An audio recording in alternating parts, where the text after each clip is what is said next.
Hey everyone, who's everyone? I was absent for approximately, and there goes the brightness because I'm dark skinned and my phone hates me. Anyway, I have been gone for 2 weeks because I had no phone. So I shoot my videos on the phone and I edit everything on my phone because I'm broke. I can't afford a good camera. I can't afford good computer software to do this whole YouTubing stuff. I'm a broke college student. I'm still a dependent. I didn't even qualify for a fucking stimulus check, okay? But I'm here. I'm back. Basically, my phone just stopped working. I had an iPhone SE, not sponsored by Apple whatsoever. Apple doesn't give a fuck about me. And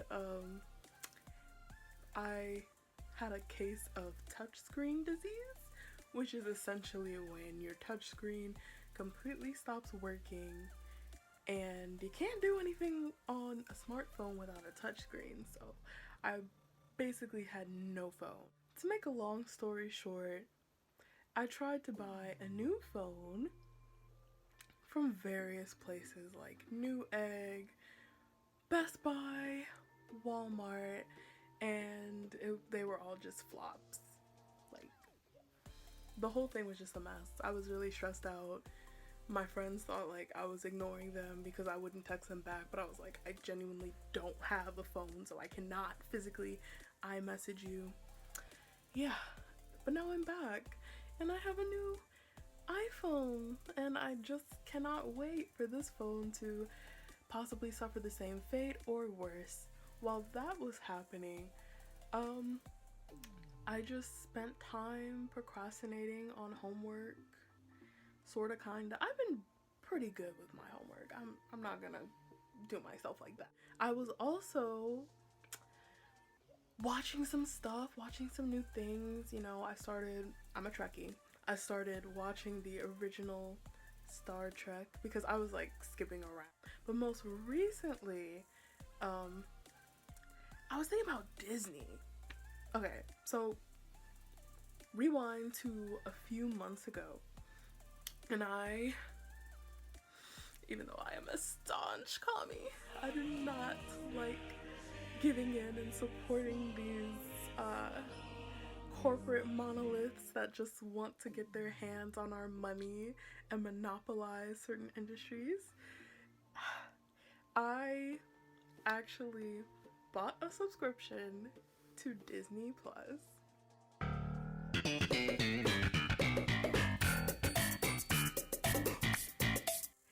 And I feel some type of way about it, but at the same time, I really just want to watch Ratatouille over and over again. So, I mean, but am I a clown for paying Disney, possibly like the most destructive mega company, multi-billion-dollar business ever? Yeah, I'm a clown. Clown, putting on the clown shoes. So while I was on Disney Plus, I decided to do something that I've never done before and watch a live action remake Disney movie. And I just realized I said I've never done that before, but that is false. I have seen the first live action Disney movie that I actually watched was Alice in Wonderland, Tim Burton's Alice in Wonderland, which was But I decided to watch The Lion King 2019. And we need to talk. We need to talk. We need to have a conversation about that movie, but also Disney's trend of just recycling their old films because it's really aggravating. It's like a slap in the face to me that Disney is just re-releasing their old films because they basically want to save money and don't care, and they're relying on, like, I don't want to say boomers, what's next? Gen X. They're relying on like Gen X, Gen Y, and Gen Z to pay to see movies that they're familiar with, merely because of nostalgia. So they're making coin off of nostalgia. Before we get into that, remember to subscribe if this type of content interests you. I always feel like I'm talking to myself because nobody cares, and I'm really just doing this to fulfill my goals of like making a YouTube channel. But yeah, subscribe, like, comment, email me if you want to suggest a topic. All of my information is in the description. That's it. Let's get into this.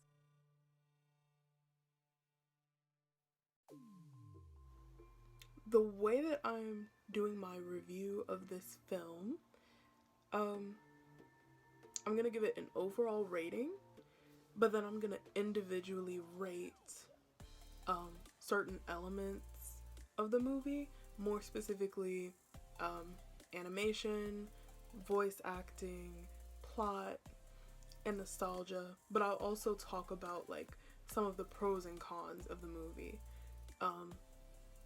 I'm not technically a movie critic or film critic, though I would aspire to be one. TLDR, for all intents and purposes, this is not an academic read. So overall, I would give this movie a 2.5 stars out of 5.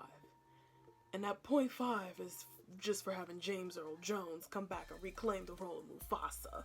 I don't like to give Disney my money, but they were smart, because that got me. I mean, that and Beyonce. Yeah, so the overall film, in one word, if I had to describe it, I would describe it as meh. There wasn't really anything that stood out to me. It seemed like a carbon copy of the animated film, just live action. And I know that some people will be like, well, that's what live action means. I mean, that's what the whole point is. But honestly, Disney's other live action movies have, they have similar elements as their original counterparts, but there's been like variances and stuff, and certain things that they've changed, either to like update the story and make it more modern, or maybe to add a few like throwaway jokes and stuff. When I was watching it, the whole entire duration of the film, I just kept thinking, why don't I just watch the original? It's honestly just so mediocre. I mean, they could do better. I don't know, like, I just wasn't, they were selling, I wasn't buying. I mean, technically I did buy because I have a subscription to Disney Plus, but I was not impressed. Let's move on to the animation. We're really used to CGI. So like, CGI has basically made people forget about like 2D animation, hand-drawn animation, definitely rubber hose animation. The CGI in The Lion King was good. I mean, this had a pretty big budget, so they could afford to have good CGI. The next category I have was the voice acting. Having celebrities voice characters, and these are like what I would call name brand celebrities. These are people we know. Certain people just cannot like do voice acting. With voice acting, it takes you have to be really dynamic. You have to know, you have to like imagine, along with looking at the script and seeing what the character is supposed to sound like and their character traits. You really have to know how to make that like come alive. And I just felt like the voice acting was just like, it wasn't believable. So the voice acting gets 3 out of 5 for me. The plot, I mean, there isn't really much to go on. It's the same exact plot from the original Lion King. So it was good. I gave the plot a 3 out of 5 because there were some things that they did add, and I just felt like it was like a waste of time. And then finally, nostalgia. I mean, it's Disney, so of course the nostalgia factor is gonna be like 5 out of 5. For my pros, I said the special effects and CGI was really good. You know, I'll give it to Disney. Big banks over here, they can afford it. Again, they know what they're doing. The movie was engaging. I'll give it that. I knew everything that was gonna happen, but it was very engaging. You know, I paid attention. The soundtrack, everything. But again, like, this is stuff that came from the original. So it's sort of like, what exactly did you expect? Like, it gave what it was gonna give. And I did like Beyonce's song Spirit. However, I have to mention that that song, I mean, even though it fit the scene, Disney really like played itself by not giving like Beyonce's character some type of I want song, some type of song for Nala to take some agency and assert herself.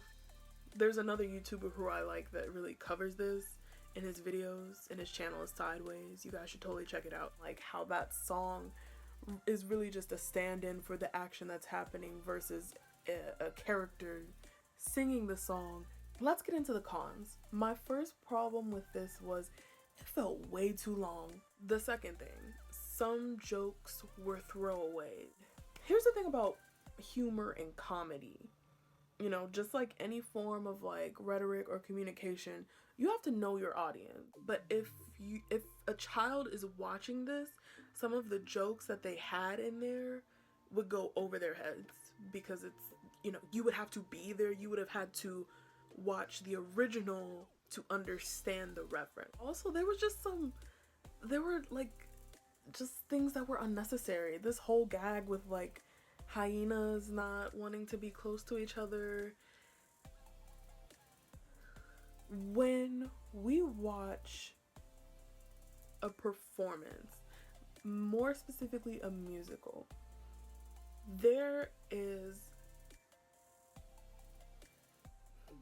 we are basically suspending our reality. We know that we're watching a performance. We know that everything is an act or a mirage. You know, we know that this is a fantasy. So the same thing happens in like animation. We know that, you know, even though Wile E. Coyote catches a bomb or something, even when he blows up, he's still gonna live because we're suspending our reality. And it's really easy to suspend reality when you have actual animation versus CGI. It just felt really weird seeing like real life, realistic lions and hyenas and birds like talking, singing. I already touched on the voice acting, but yeah, I just felt like that needed to be stronger. All of these studios like Disney, Sony, Illumination, like they really rely heavily on the clout of celebrities. They know that people are gonna pay to come and see them, which is the problem. Like when The Lion King live action first came out, everybody was like, "Oh my God, Beyonce, Beyonce, Beyonce!" And you know, I love the good sis. I listen to her music, but I think it says something when people are saying like, "Oh, Beyonce," you know, when we're talking about The Lion King instead of like the actual characters. And I feel like that's reflected in the voice acting. You know, if I'm hearing Childish Gambino and I keep referring to Simba as Childish Gambino, that's a problem. Everything was basically frame by frame like the original. And again, I know people are gonna say like, it's a remake, what do you expect? But if I were to play the two movies side by side, there would only be about like 5 or 6 times that there's any like difference between the frames. Another thing, what happened to Be Prepared? Scar was doing some type of 60s beat poetry, And that song really solidifies like Scar's power. Another thing, Beyonce sold the movie, right? And you know, as black people, and this is what I mean by I used to be a PR major, so I know a little bit about marketing and PR. So I felt like this was very strategic on Disney's part to just have like a whole lineup of predominantly black celebrities because they were catering to a specific group of people so that way they could get our coin. And I'm not saying that that's necessarily a bad thing. I'm just saying that that's definitely something to keep in mind. And Beyonce was one, like, she was the headliner. Like, I tell you, when people saw that Beyonce, but when people saw that Beyonce was like the sort of kind of headliner, people were like, oh, I'm getting my tickets early. And her role just felt underwhelming. I mean, oh, but I mean, you know, I just wish Disney gave her more. I feel like they really did not utilize Beyonce at all, whether it be like giving Nala a song or just giving Beyonce more lines. I mean, I don't know. And the final thing, we have to talk about the color scheme. Okay. The Lion King animated movie from the 90s was very colorful. I mean, if you think about the I just can't wait to be king segment, think about like all of the colors, all of the, oh, my brightness went out. But if you look at the original animated Lion King, you just see like all of the colors, like everything is popping.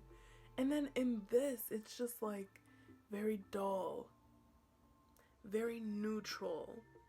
And you can't even say, oh well, it's the landscape. It's even when they were in like the tropical forest type setting, it was still very like dull to me. And then to top it off, the fight between the hyenas and the lions, they sort of pulled a Game of Thrones where it was like so dark and then it was really orange. And then you have realistic animals who, you know, they aren't genetically similar, but they look similar. So I couldn't distinguish between like the female lions and the hyenas, especially because it was too dark and orange and brown, and I was like, I can't. I mean, those are my thoughts. Overall, it was a mediocre movie. I think people were gassing it up because it had Beyonce, which is typical, you know. People get really excited when they see their favorite celebrities in something. Some movies just don't need to be remade. Certain movies just don't need to be touched. And I feel like The Lion King is a perfect example of that. I mean, The Lion King and Aladdin, because they redid that too. I couldn't take any more after I finished The Lion King. That was my personal review of the film. What I liked, what I didn't like, what needed improvement. Yeah. I hope to make more videos like this in the future, and I think in my next video I will be doing a review of Cats, and some of y'all will not like me for it. Thanks for staying, if you stayed for the duration of this video. Yeah, thanks for watching once again. If you like my content or my channel, or you're just one of those random bots who just comments on my videos and like stuff, yeah, subscribe, like, comment, all of that. And yeah, I will see you guys in my next video whenever it is, but we will be talking about cats. So yeah, see you guys later.